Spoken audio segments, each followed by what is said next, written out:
Get Back to Work Wednesday, and we always try to give you good advice if you're looking for a job.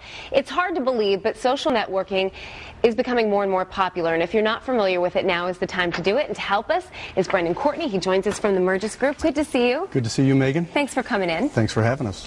All right, for a lot of people, social networking is one of those things where it might seem intimidating or maybe even unnecessary, but you're saying it is really a necessary tool. Well, when you think about social networking, Facebook, which is the largest social networking site, if it was its own country, it'd be the third largest country in the world.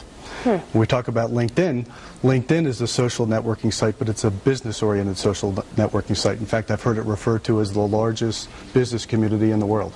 So somebody who's not familiar with LinkedIn, how exactly does it work? So LinkedIn, just like a Facebook or like a MySpace, you have a profile, but on a LinkedIn profile, typically you put up what is much like a resume. You want to talk about the experiences that you've had, not only your experiences, but also your accomplishments. And that LinkedIn is a site where you develop connections, just like in Facebook, where it's your friends in Facebook, it's your trusted business partners. And the whole idea is to develop a group of connections where you all can network and network your way into other business opportunities, but in some cases, for the job seeker, a new professional opportunity. There's all sorts of things to put up on a LinkedIn profile. One of the things that I've noticed is recommendations. How important is that, and who should you be talking to about recommending you? Well, especially if you're a job seeker, an active job seeker, you want to go to your coworkers and your former employers and ask them to make recommendations on your professional experience. But you should also have on your profile an updated professional picture. You know, a lot of people have pictures on their Facebook sites that wouldn't be appropriate on a professional networking site like LinkedIn. So you want to make sure that you have an updated professional site.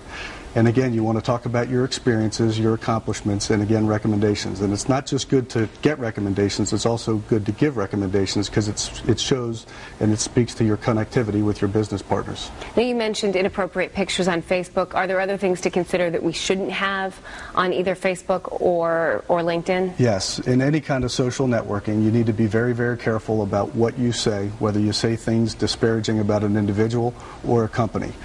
It's very frequent that when an employer is looking to interview a particular person, they will look them up on both Facebook and on LinkedIn.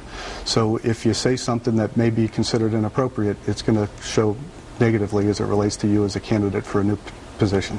Now, one of the things that I think is really interesting about LinkedIn, you always hear when you're looking for a job, it's who you know. And this sort of gives you the opportunity to see, well, do I know someone who knows this person that I will be sending my resume to? Can you explain how that works? Exactly. The beauty of LinkedIn is not only do you have your own connections, but you have the connections of everyone else. So if I was connected to you, I would not only have access to you, but I'd have access to all of your connections.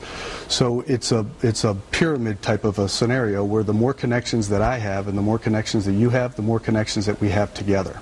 So yes, as you're out, whether you're conducting a search for a new position or you're just looking for other business opportunities, you can look into companies to see who you may be connected to, individuals within those companies, but all of your connections may have connections within those companies as well. So it just expands your center of influence as it relates to identifying people within those companies. So if somebody's sitting at home and they really like what you have to say, could they just go to Mergis and then look and find you? They could go to Mergis. They'd get to see me as well as all the other people that work for Mergis that have a LinkedIn profile. All right, that's great. So if you have questions for Mr. Courtney, that's where you find him. Thank you so much for coming in. Thank Always you, good Megan. advice. Absolutely. Thank you. All right. Jamie, you going to get a LinkedIn page now? I may.